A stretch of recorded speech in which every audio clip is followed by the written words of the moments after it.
शांति। आज का प्रातः क्लास है 22/2/1965 सोमवार। दिल्ली दरबार में चलाई गई। रिकॉर्ड है, नहीं इनको राह दिखाओ प्रभु। मीठे मीठे अति प्यारे सिकील दे, क्योंकि बच्चे अर्थ तो समझते हैं। यूं तो बाप को सारी सृष्टि के सभी बच्चे प्यारे जरूर हैं, क्योंकि बच्चे जानते हैं कि हम परमपिता परमात्मा की औलाद हैं। वो दुनिया नहीं जानती है, परंतु बच्चे जानते हैं कि जो भी मनुष्य मात्र हैं वो परमपिता, जिसको गॉड फादर या भगवान कहा जाता है, उनकी हम संतान हैं।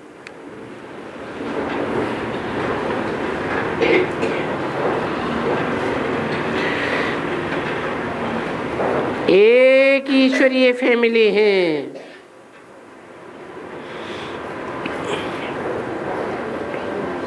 और फैमिली में सबसे ज्यादा प्यार होता ही है बाप से, जिन्होंने बच्चों को रचा है। तो देखो, ये बेहद का बाप ऐसे कहेंगे ना कि प्यारे प्यारे मीठे मीठे सिकिल दे, अर्थात 5000 वर्ष के बाद फिर से मिले हुए। कब मिले? इस संगम युग पर, जबकि बाप आकर के सभी दुखी बच्चों को, आपस में लड़ते झगड़ते अशांत बच्चों को मिलते हैं। देखो, अशांति के लिए ये रिलीजियस लोग या बड़े बड़े लोग कितनी कॉन्फ्रेंस करते हैं। सभी मिनिस्टर्स, वजीर, बादशाह, प्रेसिडेंट्स आपस में मिलते हैं, क्योंकि सृष्टि में ये मारामारी आदि बंद हो जाए। तो ये सभी आपस में मिलकर के शांत होकर के कैसे रहें। बहुत ही कॉन्फ्रेंस आदि करते आते हैं। अभी यहाँ भी कॉन्फ्रेंस होने वाली है। युक्ति रचते हैं कि कैसे शांति हो और ये मारामारी कैसे बंद हो। अगर बंद नहीं होगी तो ये सब आपस में लड़ झगड़ करके विनाश कर देंगे, बहुत विनाश कर देंगे। तो विनाश से डरते हैं। ये भूल गए हैं कि बाप आकर के क्या करते हैं।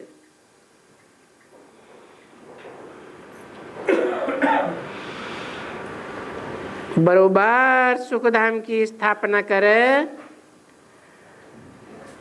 ये कलयुग है ना, तो सतयुग की स्थापना करके, अर्थात आदि सनातन देवी देवता धर्म की फिर से स्थापनाएं कर, फिर जब वो स्थापना हो जाती है, जो अभी हो रही है, क्योंकि तुम बच्चे सब बैठे हुए हो, क्या करने के लिए? बेहद के बाप से बेहद सुख का वर्षा लेने के लिए। ये जानते हैं कि परमपिता परमात्मा शंकर द्वारा विनाश कराते हैं।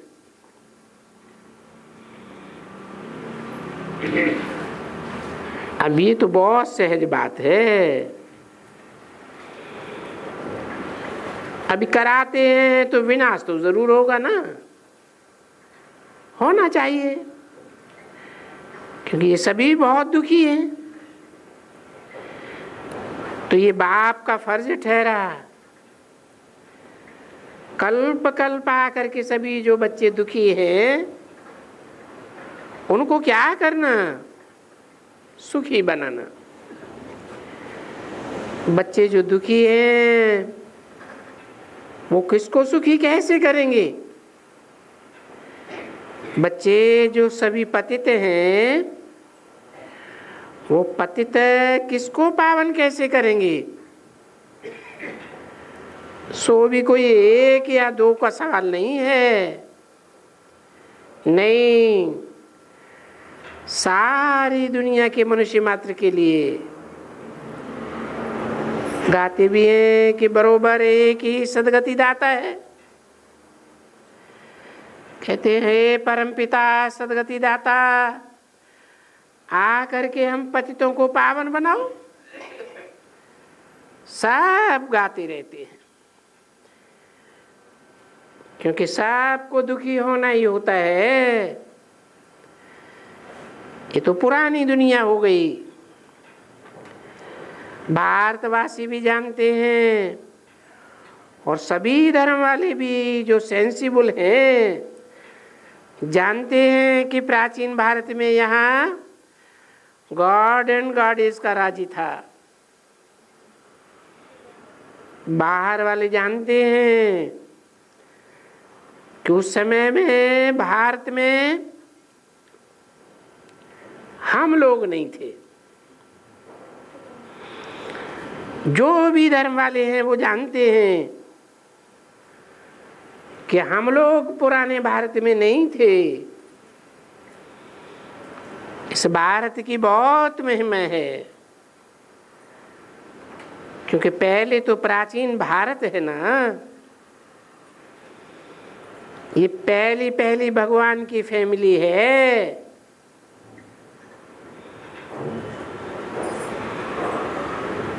भगवान ने पहले सृष्टि रची ना, तो क्या सृष्टि रची? पहले भगवान ने स्वर्ग रचा, पैराडाइज रचा, हेवन रचा। तो उसका मालिक कौन था? अभी तो कलयुग का अंत है, अनेकानेक धर्म हैं और वो सभी हैं। सिर्फ एक देवी देवता धर्म प्रायः लोप हो गया। यही देवी देवता धर्म जिसमें क्षीर की नदियां बहती थी, बड़ी महिमा करती हैं। खीर खंड सब मिलकर के एक रहते थे। जैसे खीर में दूध, चावल, चीनी सब मिलकर के एक हो जाते, ऐसे ही हर धर्म की आत्माएं अलग अलग धर्म खंडों से चुनी हुई आत्माएं खीर खंड होकर के रहती थी, बड़ी महिमा करते हैं।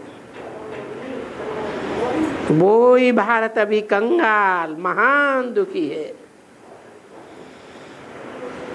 अभी इस भारत खास और आम पुरानी दुनिया को सुखी कौन करेगा? ये तो बाप का फर्ज है ना। तो बाप ही आकर के कहते हैं कि हे बच्चे, जब जब धर्म की ग्लानि होती है तब तब मैं आता हूं। और ये किसने कहा? ये ब्रह्मा नहीं कहते हैं, या दादा जिसको जवाहरी कहते हैं वो नहीं कहते हैं कि जब जब धर्म की ग्लानि होती है तब तब मैं आता हूं। ये तो बाप कहते हैं। और किसके द्वारा कहते हैं?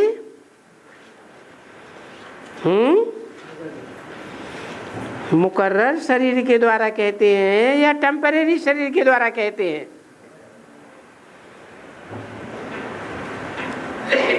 यही ब्रह्मा द्वारा अभी बाप कहते हैं। ये ब्रह्मा अपने को जन्मों को नहीं जानते हैं, अर्थात तुम ब्रह्मा कुमारियों और ब्रह्मा कुमारों को भी अपने जन्मों का ज्ञान नहीं है। तो मैं बैठ करके समझाता हूं कि ये जो इनका रथ लिया हुआ है, जिसको बच्चे नंदीगण कहते हैं या कभी भागीरथ कह देते हैं, मैं उनमें प्रवेश करता हूं।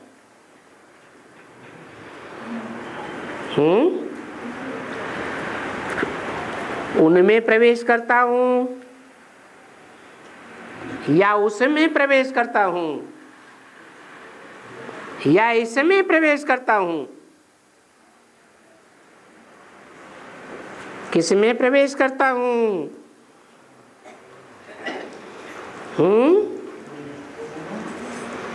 और कौन कहता है? बाप कहते हैं।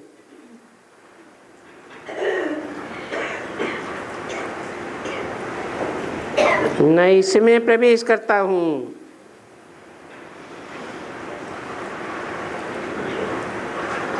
मैं उनमें प्रवेश करता हूं जिन्हें नंदीगण कहा जाता है। नंदीगण एक को कहा जाता है या दो को कहा जाता है? तो दो शरीर में एक साथ प्रवेश करते हैं क्या? है नहीं, शरीर तो एक ही है जिसे बाप दादा कहा जाता है। राम कृष्ण की आत्माओं का शरीर, परंतु आत्माएं दो हैं। मैं उनमें प्रवेश करता हूं।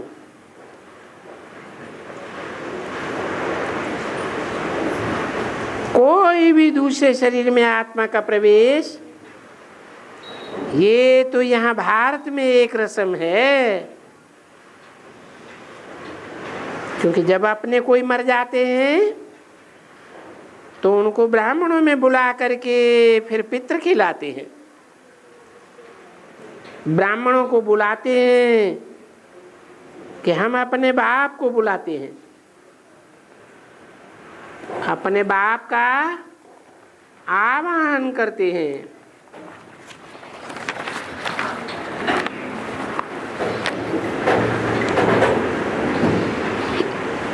22/2/65 की वाणी का दूसरा पेज।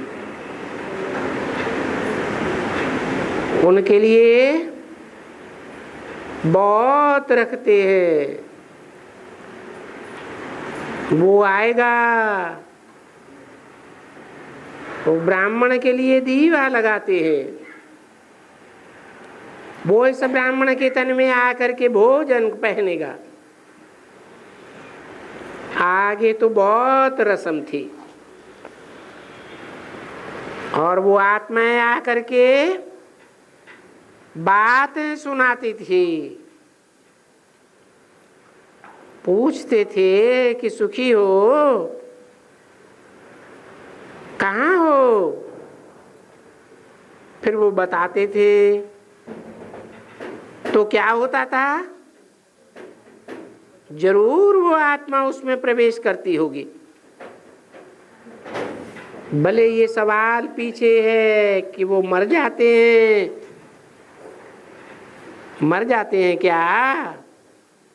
नहीं, पर ये होता था। फिर क्या था? ये रस्म रिवाज ड्रामा में आ गई थी। ये सब होता था। कैसे होता था इसका सवाल नहीं उठता। नहीं होता था। यानी दूसरी आत्मा आती थी और बोलती थी जरूर। वो कहाँ बैठती थी?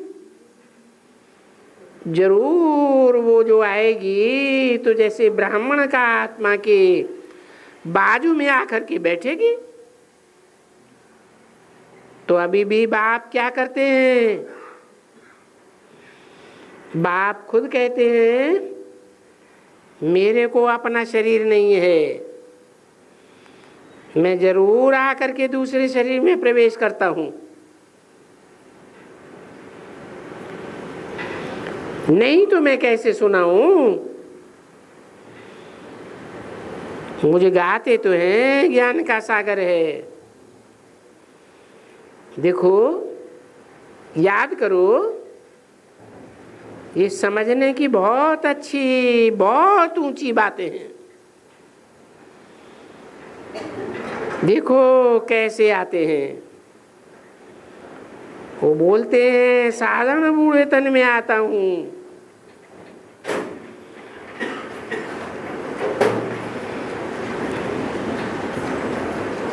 अब ये बूढ़ा तन कौन है? तो बूढ़े तन के लिए बताते हैं कि बल बैठता हूं, फिर उन द्वारा बैठ करके बोलता भी हूं। अभी देखते हो कि बरोबर कि बूढ़ा तन है और वो बोलते हैं कि ये अपने जन्मों को नहीं जानते हैं।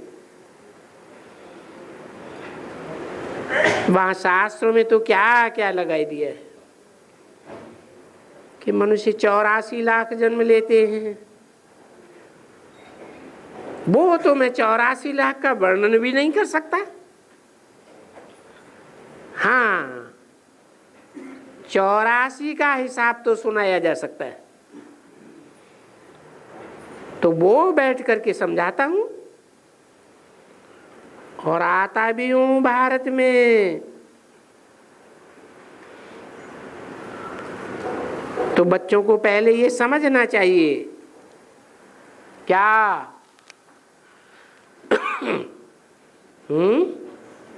किस में आता हूं? भारत का अर्थ क्या है? भा माने रोशनी, ज्ञान की रोशनी। रत माने लगा रहने वाला। जो आत्मा सदैव ज्ञान में रत रहने वाली आत्मा है उसमें आता हूं।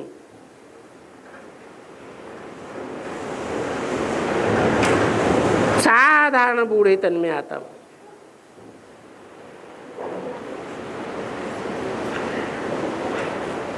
तो देखो अभी भी भारत में हूं।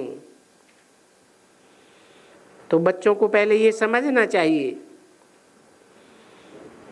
बाबा ने बार बार समझाया है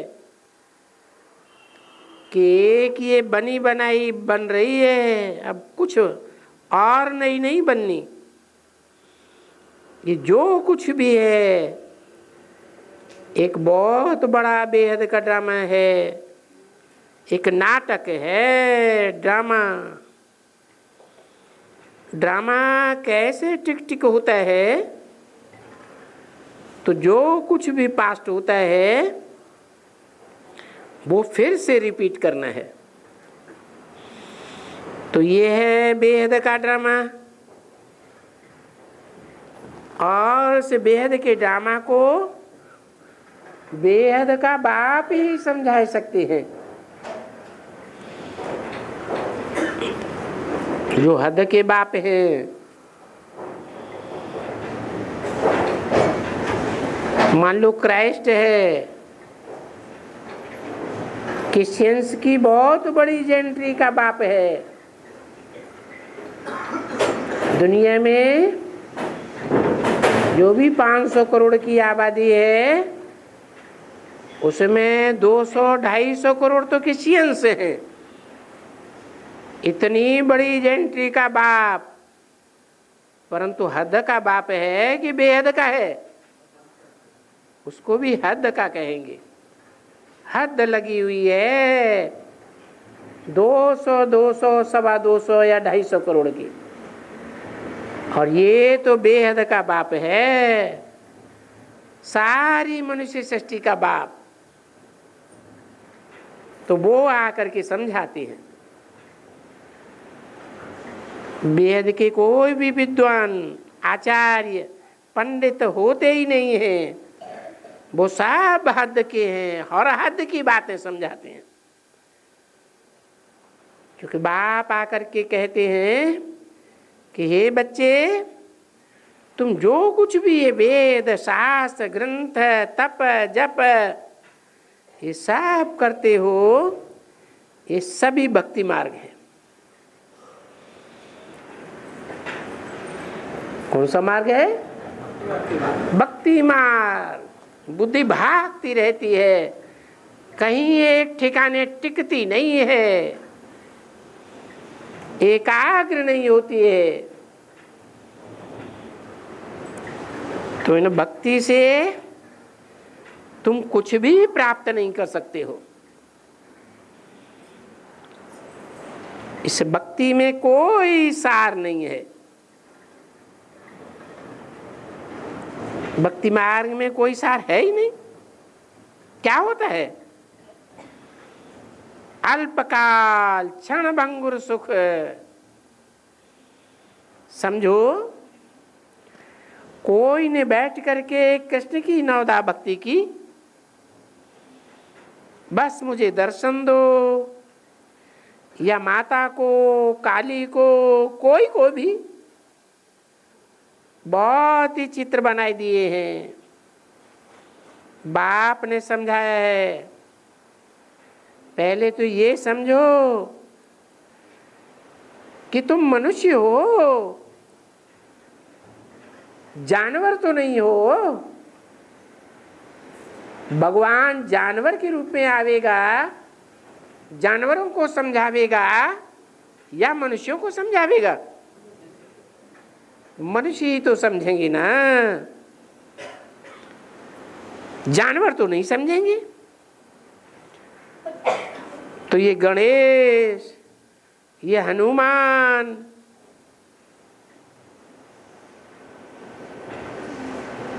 क्या क्या बनाई दिया है। ये इतने चित्र वगैरह, ये सब भक्ति मार्ग के ढेर सामग्री। उसको कहा जाता है गुड्डियों की पूजा। ये चित्र पत्थर का बनाया, फलाना बनाया, ये बनाया, उनको खिलाया पिलाया, फिर डुबो दिया। सो भी सबको बनाए करके फिर ये बेसमझी हुई ना। ऊंचे ते ऊंचा भगवंत शिव का लिंग बनाया, यज्ञ रचते हैं, मिट्टी का बनाया, फिर सालिग्रामों को बनाया, पूजा करते हैं। किसकी पूजा? कुछ भी नहीं जानते हैं। ये बाप और उनके बच्चों ने कोई सर्विस की है, इसलिए इनकी पूजा करते हैं। पवित्र दुनिया बनाने की सर्विस की है, तो पवित्रता की पूजा करते हैं। तो क्या करते हैं? पूजा कैसे करते हैं? शिव बाबा का लिंग बनाया और फिर तुम बच्चों का भी लिंग बनाया, क्योंकि तुम बच्चे बड़े बाबा के बच्चे बन सर्विस कर रहे हो।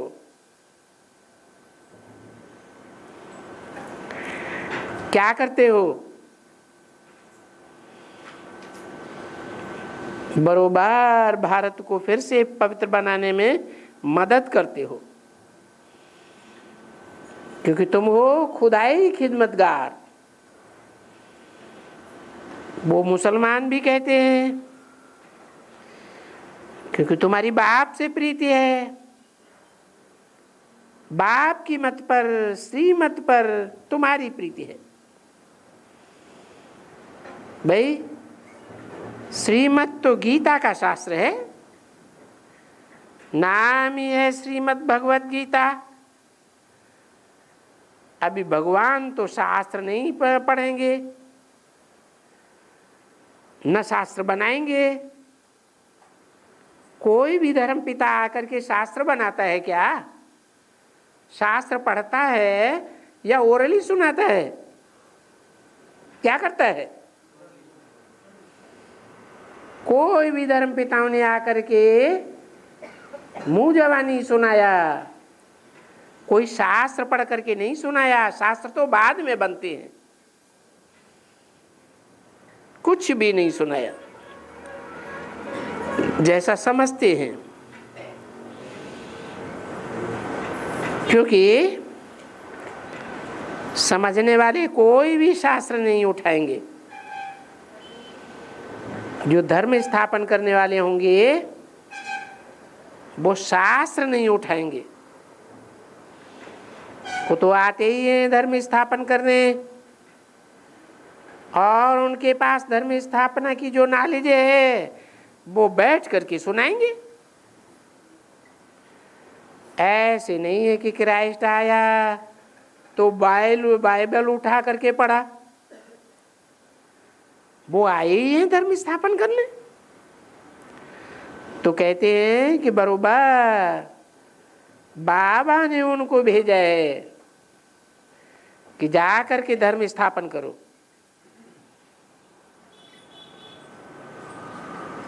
अभी वहां परमधाम में तो कोई कहने का होता ही नहीं है। कहाँ की बात है? साकार दुनिया में कब की बात है? हाँ, संगम युग में बाप आते हैं और संगम युग में ही नंबरवार धर्म पिता निकलते हैं जो इस ईश्वरीय ज्ञान को समझते हैं। फिर उन धर्म पिताओं को उनकी समझ शक्ति के अनुसार विदेशों में भेजा जाता है कि जाओ धर्म स्थापन करो। तो धर्म स्थापन करने की शूटिंग करते हैं। उस समय का यादगार भक्ति मार्ग में गाते हैं, क्योंकि परमधाम से समझा कर नहीं भेजते हैं। वो तो साइलेंस वर्ड है, परंतु ऐसे लिख दिया है। ये भी लिखा तो उसमें है श्रीमद् भगवत गीता।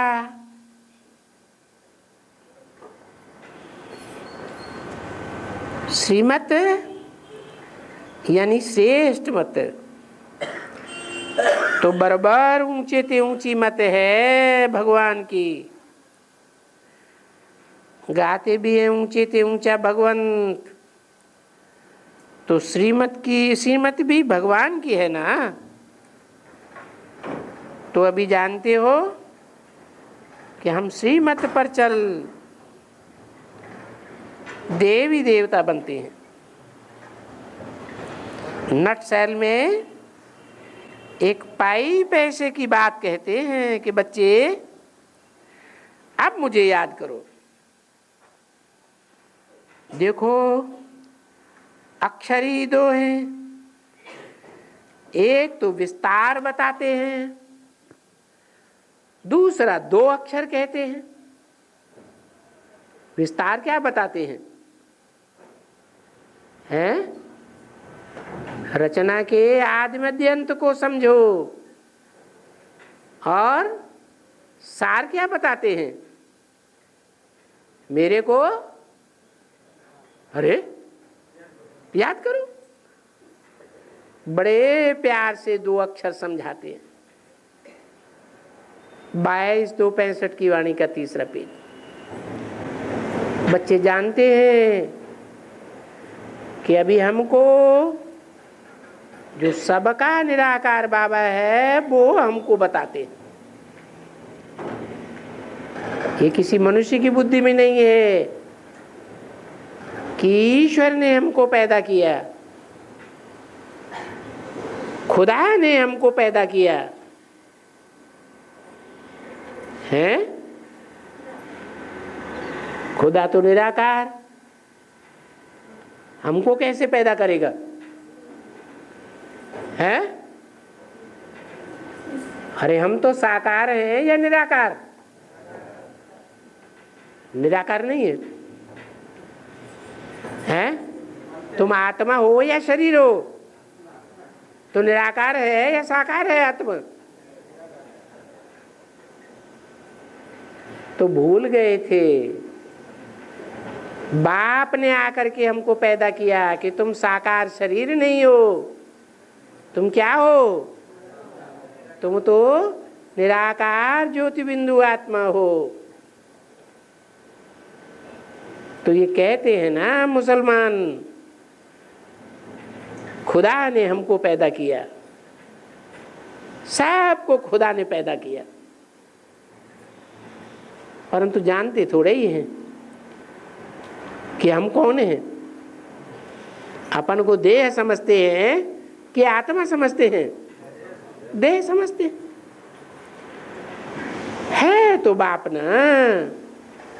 किसका बाप? निराकार आत्माओं का बाप है। तो जैसे हम ईश्वरीय फैमिली के मेंबर हो गए, कभी भी कोई की बुद्धि में ये बात होगी क्या? इनको भी कभी नहीं था। ये भी तो बहुत भक्ति करते थे। कौन? ब्रह्मा। गीता पढ़ना, फलाना करना, शास्त्र पढ़ना, दूसरों को सुनाना, ये सब कुछ करना, गुरु करना, ये करते थे ना। अभी बाप आकर के इस द्वारा कहते हैं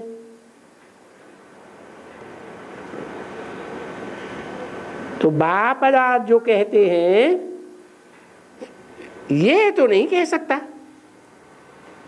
बच्चे जानते हैं कि बाप आकर के कहते हैं कि ये जो अबलाएं हैं, कुब्जाएं हैं, गणिकाएं हैं, भीलनीय हैं, अजामिल हैं, साधु लोग हैं, कोई भी फलाने फलाने हैं, इन सब आत्माओं को मुझे पावन बनाए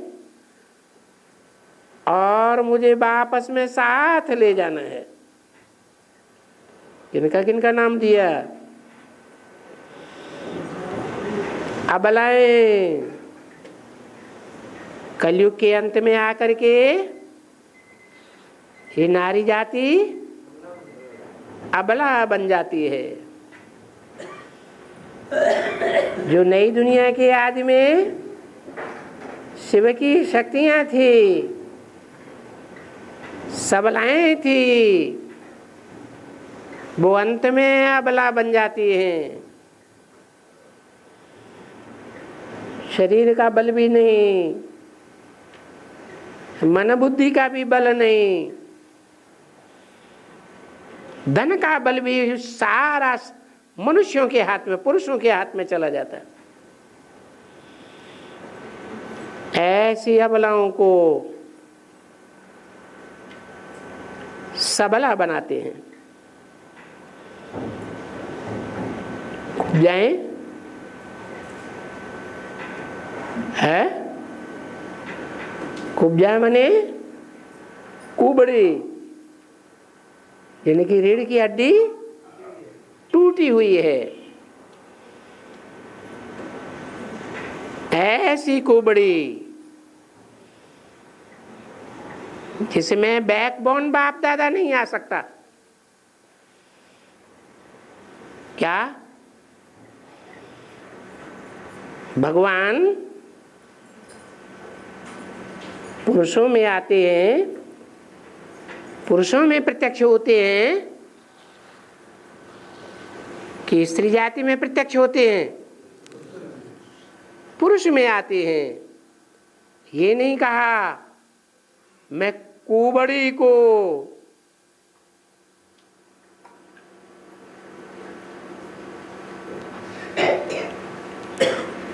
कुबड़ों के मुकाबले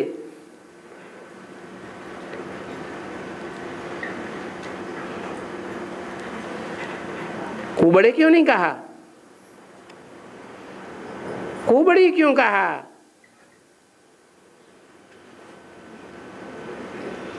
क्योंकि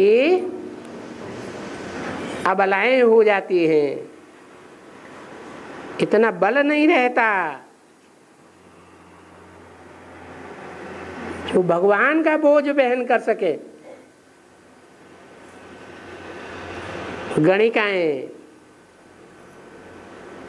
जो गीत तो गाती हैं भगवान के, परंतु रहती हैं बड़ुओं के साथ। कैसे बड़ुए? जो उन गीत गाने वालियों की सार में सार, रे में रे मिलाते हैं, ताल सुर सारंगी के द्वारा सुर में सुर मिलाते हैं।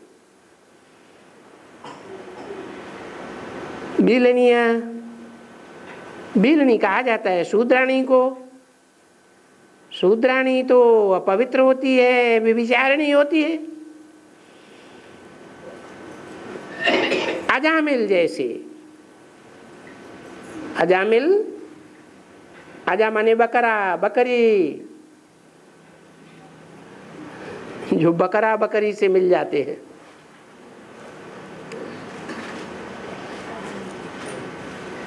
भगवान इस षष्ठी रूपी जंगल में शेर बन करके आता है, उसका साथ नहीं दे पाते।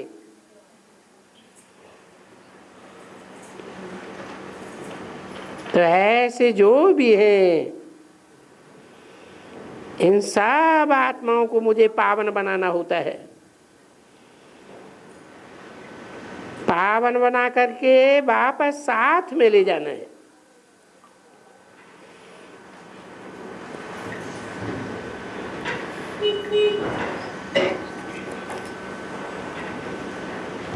औरों को साथ ले जाऊं न ले जाऊं,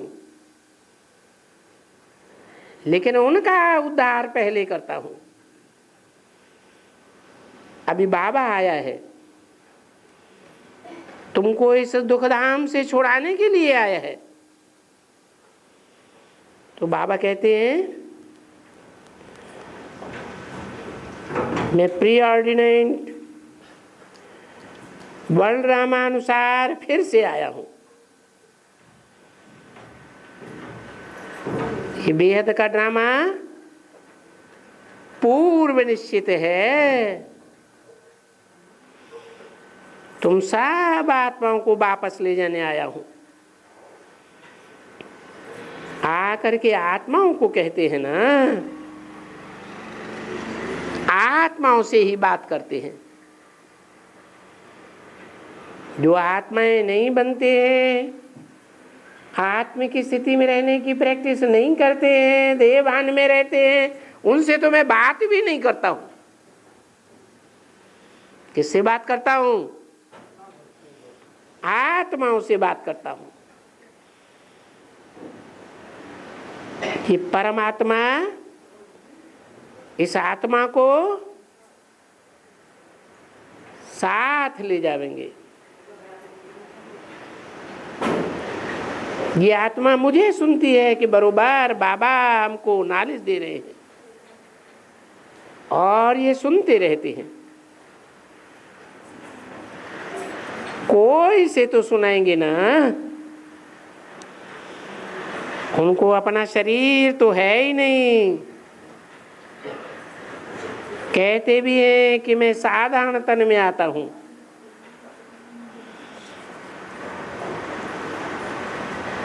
ये साधारण रूप स्वरूप और वेद का सुंदर रूप स्वरूप। कृष्ण का रूप जो है वो साधारण कहेंगे, हैं?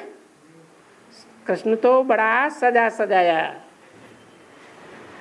न कृष्ण को साधारण कहेंगे,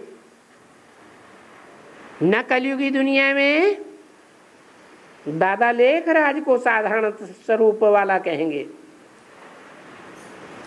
कैसा शरीर था? लंबा चौड़ा गोरा चिट्ठा, साधारण रूप था कि असाधारण रूप था? असाधारण रूप था। तो कृष्ण उर्फ ब्रह्मा का कोई साधारण स्वरूप है क्या? अरे वाह, कृष्ण एकदम नंबर 1,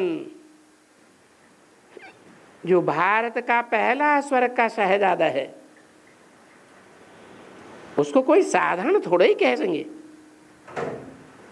परंतु फिर कह देते हैं श्री कृष्ण भगवान वाच। अभी श्री कृष्ण भगवान ये तो हो ही नहीं सकता, क्योंकि मैं तो साधारण तन में आता हूं, मैं तो गरीब निवाज हूं। इन दादा लेखराज को कोई गरीब कहेगा क्या? ये साहूकार था या गरीब था? साहूकार था। तो देखो कितना फर्क है मनुष्यों के कहने करने और समझने में, और भगवान आकर के क्या कहते हैं, क्या समझाते हैं, क्या बोलते हैं। ये जो विद्वान है वो कहते हैं श्रीमद् भगवत गीता, फिर सर्वनाइजर का नाम दे देते हैं श्री कृष्ण भगवान वाच। अब श्रीमत तो श्रेष्ठ थे, श्रेष्ठ मत की हुई ना।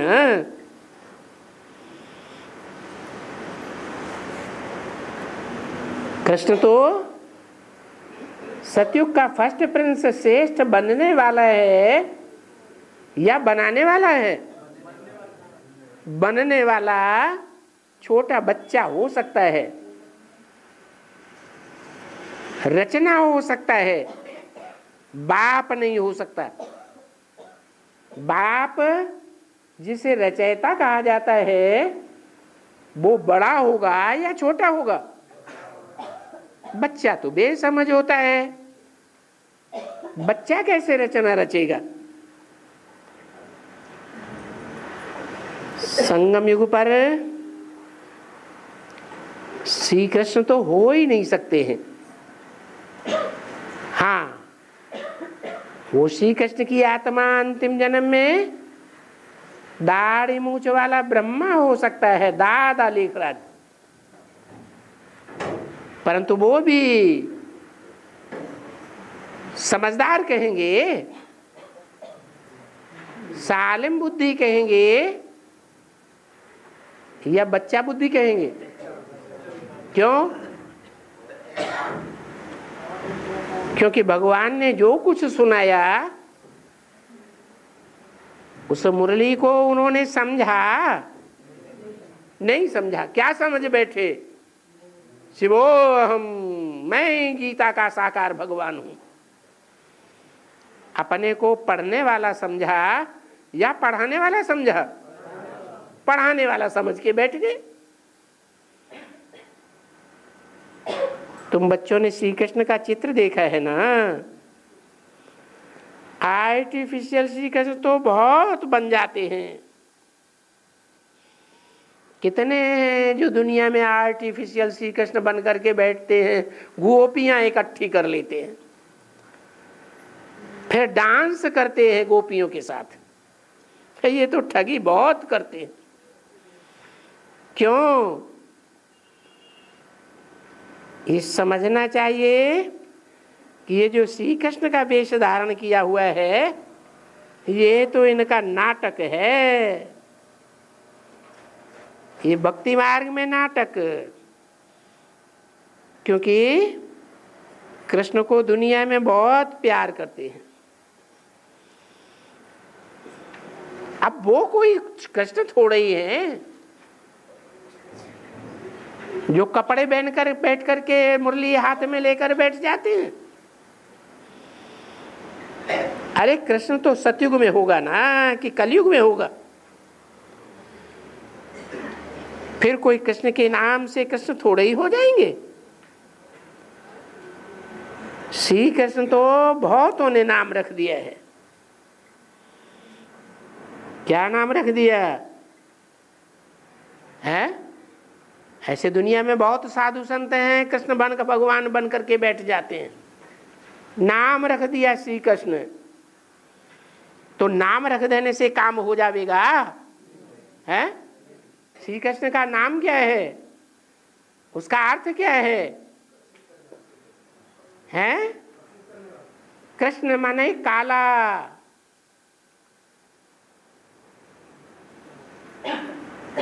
कैसा काला? श्री कृष्ण श्रेष्ठ काला, दुनिया वालों की तरह काला नहीं। कृष्ण को विदेशी लोग इतनी गालियां क्यों देते हैं?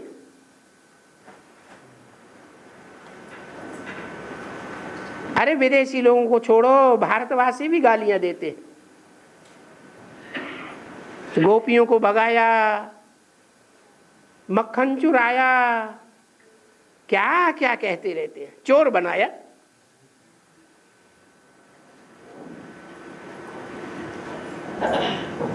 ऐसे ऐसे नाम अपने ऊपर रख लेते हैं। भाई ये तो श्री कृष्ण चंद्र है और ये है श्री राधे कृष्ण चंद्र, और वो ही सो सीताराम। क्या कहा है? कौन सा श्री कृष्ण चंद्र? वो है श्री कृष्ण चंद्र।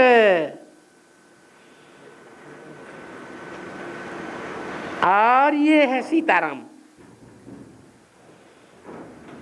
सीताराम कौन और श्री कृष्ण चंद्र कौन है? सतयुग में जाकर के जो दादा लेखराज कृष्ण बच्चे के रूप में जन्म लेंगे, वो हुए श्री कृष्ण चंद्रमा। चंद्रमा रोशनी देने वाला है या लेने वाला है? तो ज्ञान की रोशनी लेने वाला है। देने वाला कौन है उसको? है देने वाला तो सूर्य है ना। तो सूर्यवंशी कृष्ण गाया जाता है या राम गाया जाता है?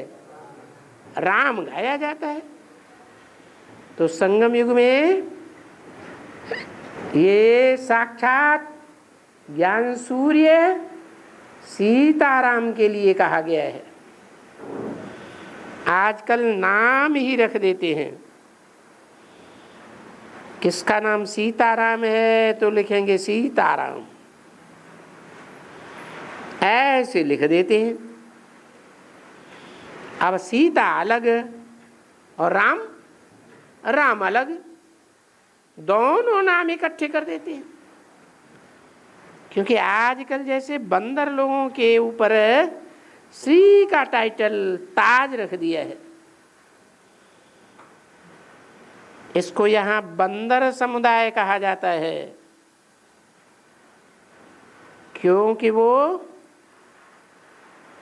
बंदर संप्रदाय, जानवर संप्रदाय विकारों में बिल्कुल खड़े हैं, एकदम विकारों में कड़े होकर रहते हैं। उसको गाली दे देते हैं। लिखा भारत में द्रौपदी को 5 पति थे। अरे तो तुमने भारत की नारी द्रौपदी को ये क्या लिख दिया है?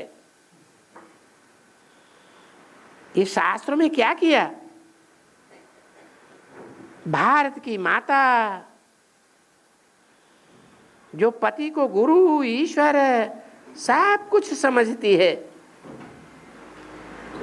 उन माताओं के लिख दिया है द्रौपदी को 5 पति।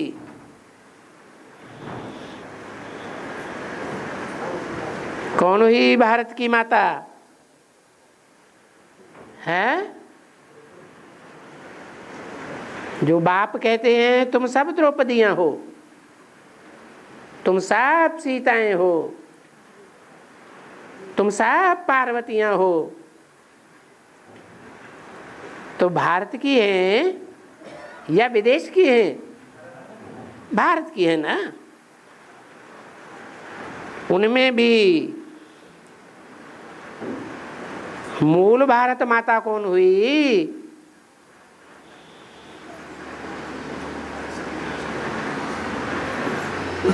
अभी द्रौपदी कौन ठहरी है? द्रौपदी का पार्ट किसका है? ध्रुवपदी, जिसका पद ध्रुव है, निश्चित है। जैसे ध्रुव तारा खड़ा हुआ है एक ही जगह, हिलता नहीं, उसको पद को कोई हिला नहीं सकता, ऐसे उसका ऊंचते ऊंच पार्ट उन्धा हुआ है, ध्रुव है। कौन है वो द्रौपदी? है? अरे अरे कोई पार्ट निश्चित है ब्राह्मणों की दुनिया में? है? अरे कौन से स्थान की गाई हुई है? शास्त्रों में गायन है कि द्रौपदी कहाँ जन्म लिया? कंपिला गांव में जन्म लिया। पांचाली कहा जाता है।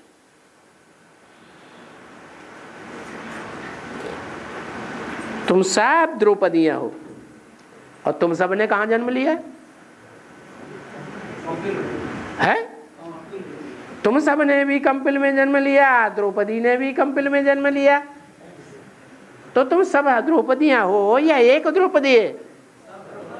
सब द्रौपदियां हो, लेकिन एक पहले और तुम सब नंबरवार बाद में। तुम सब बच्चियां जो द्रौपदियां हो, तुम्हारा ध्रुव पद है। अभी इस समय में तुम पुकारती हो, हे भगवान इन दुशासन दुर्योधनों से हमको बचाओ।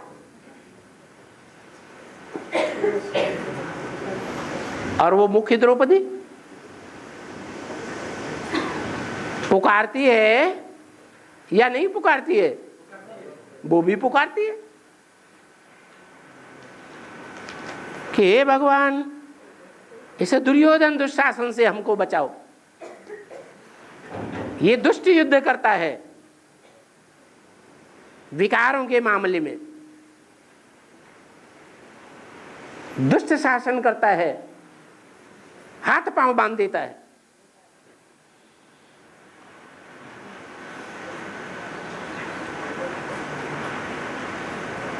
एक होता है दो मल्ल युद्ध करने वाले अखाड़े में अपनी इच्छा से लड़ाई लड़ते हैं कि जबरदस्ती लड़ते हैं, अपनी इच्छा से लड़ाई लड़ते हैं। और एक होता है एक दूसरे को मार काट करने के लिए।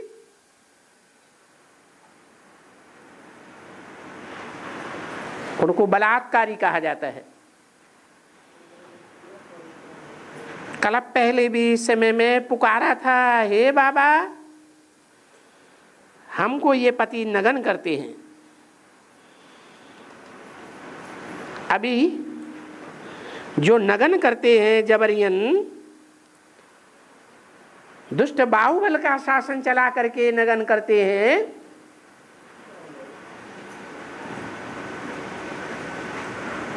उनका ये दुशासन नाम तो नहीं है ना,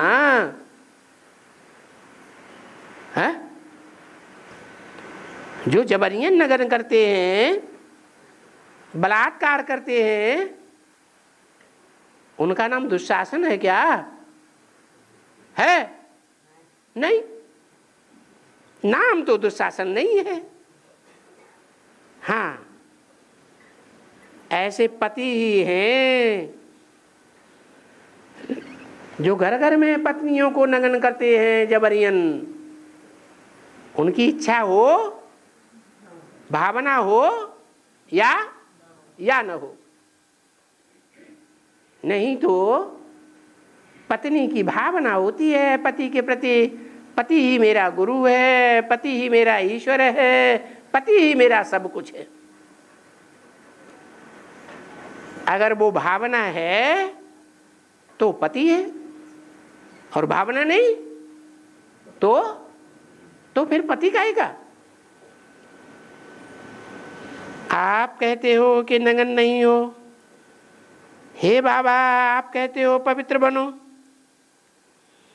ये अंतिम जन्म पवित्र बनो,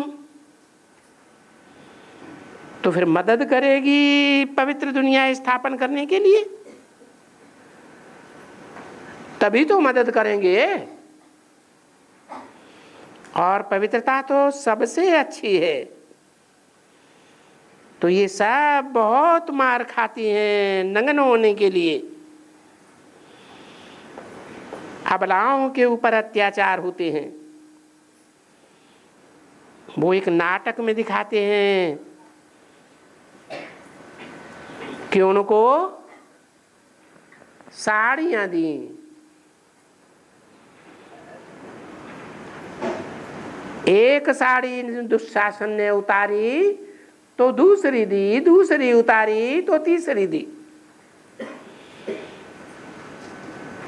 21 साड़ियां दिखलाते हैं। अब वो तो सारी आख्यानी हो गई, कहानी बनाई हुई है। यहां तो बाप कहते हैं 21 पीढ़ी तुम बच्चे कभी भी नग्न नहीं होंगे। तुमको 21 जन्मों में 21 शरीर रूपी साड़ियां ऐसी देंगे जो तुम वहां नग्न ही नहीं होंगे। वहां ये नग्न होने का कायदा ही नहीं है, ला नहीं है, क्योंकि वहां ये विषय विकार तो होता ही नहीं, ये विख नहीं होता है। विख किसे कहा जाता है? नहीं, विकार तो ठीक है, अपनी पत्नी के साथ विकार करते हैं स्वेच्छा से, दोनों एक दूसरे से विकारी सुख भोगते हैं अपनी अपनी स्वेच्छा से।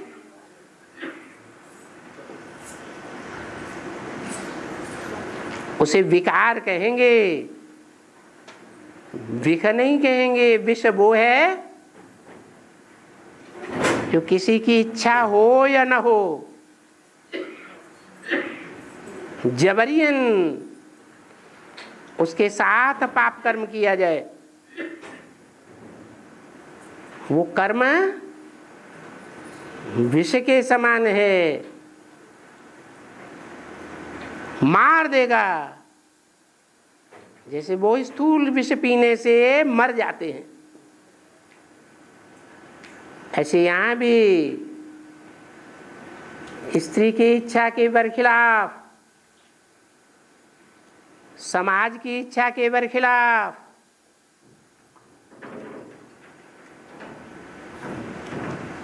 राज्य की इच्छा के बरखिलाफ, क्योंकि राज्य के भी कानून होते हैं, समाज के भी कानून होते हैं, परिवार के भी कायदे कानून होते हैं।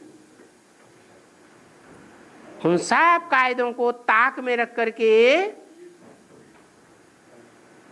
जबरियन विष भोगते हैं। तो ब्राह्मणों की दुनिया में अनिश्चय बुद्धि बन जाते हैं, मर जाते हैं। इसलिए बाप कहते हैं विकार में नहीं जाना। वे माने विपरीत, कार माना कार्य, ऐसा कार्य जो समाज के कायदे के विपरीत है, कानून, सरकारी कानून के कायदे के विपरीत है, परिवार के कायदे के विपरीत है, ऐसा बेकायदे काम नहीं करना। नहीं तो ईश्वर बाप के ऊपर जो निश्चय बैठा हुआ है, ईश्वर बाप के जो बच्चे बने हुए हैं, वो बच्चा आत्मा मर जाएगी। आत्मा मरती है क्या? आत्मा मरती नहीं है, लेकिन ईश्वरीय ज्ञान से निश्चय उखड़ जाता है। तो देखो, सतयुग में ये विषय विकार भोगने का कायदा नहीं है। वहां रावण राज्य तो है ही नहीं। रावण राज्य माने और राम राज्य माने क्या?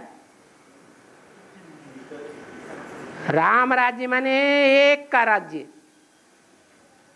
किसी के दिल के ऊपर, दिमाग के ऊपर, तन के ऊपर, धन के ऊपर किसका राज्य है?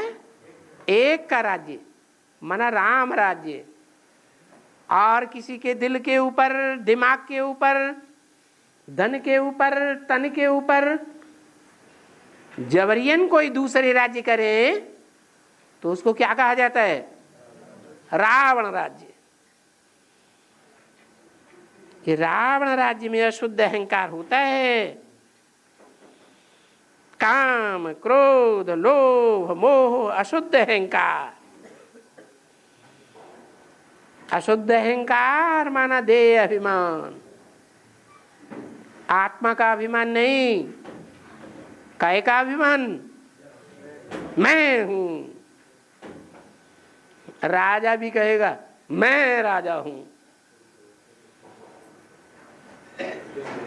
मंत्री कहेगा मैं मंत्री हूं। ये मैंपन का अहंकार अशुद्ध अहंकार है।